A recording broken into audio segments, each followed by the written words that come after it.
first batch of US-made Abrams tanks arrived in Ukraine. Zelenskyy. Here's a summary of the article. The first batch of US-made Abrams tanks arrived in Ukraine, Ukrainian President Volodymyr Zelenskyy announced on Monday.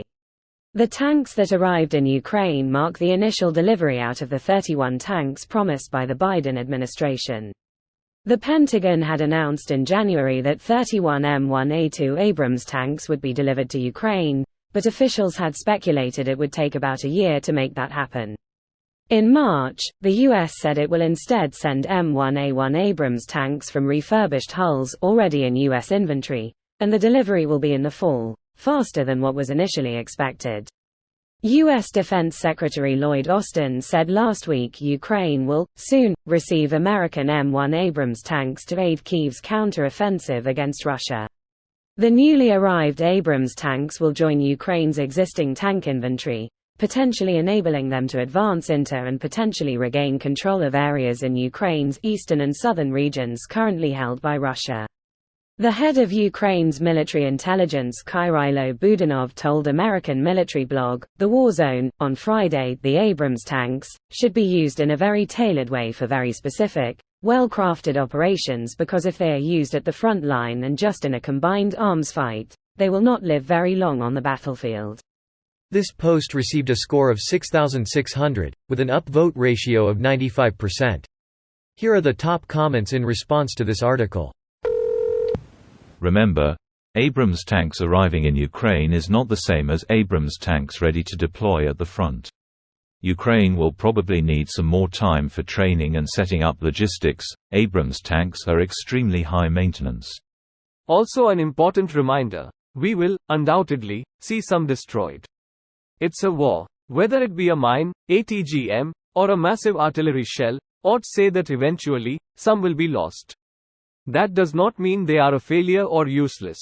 It's a war. We can, however, hope that they do their job and protect those inside and bring hell to the invaders. And just to add, a destroyed Abrams is just a lost tank. What matters is the crew, and the Abrams takes crew survivability to an almost ridiculous degree. If the crew survives, the tank did a good job already and the US can keep replacing them almost indefinitely. There are thousands of Abrams in storage, unused and just sitting there that the US will never likely need, and that's without kicking in the gears for production line except for refurb and upgrades for stored ones. For every tank lost, US can provide 10 replacements without breaking a sweat. Refurbishing and getting an Abrams ready for combat in Ukraine takes longer than it does to lose them, unfortunately.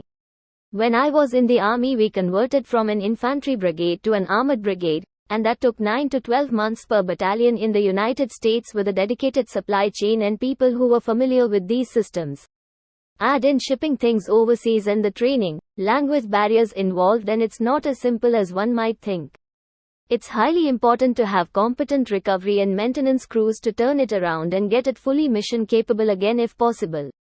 I think it's good to point out that some of the points you bring up are constraints of physics and can't be improved, and others are bureaucratic constraints and can be improved. Sorry, but which points are constraints of physics? The only one I can just about credit is physically shipping things overseas, but even then it seems to me that logistics and bureaucracy will be the bottleneck before physics will. A C-5A Galaxy can carry up to 2 M1A2 Abrams anywhere in the world in less than 24 hours. They only ever do one at a time because of the stated engineering limits on the C-5A airframe, but it was determined that it could deliver 2 at a time if it had to.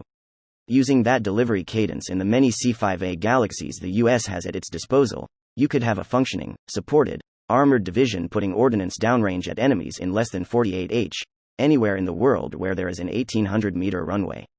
I only bring it up because the pure physics of that level of logistics is amazing. This video was automatically created by Reddit to speech. The article and comments in this video were selected from Reddit according to their upvotes, and any paraphrasing was performed by smmry.com, without any human intervention.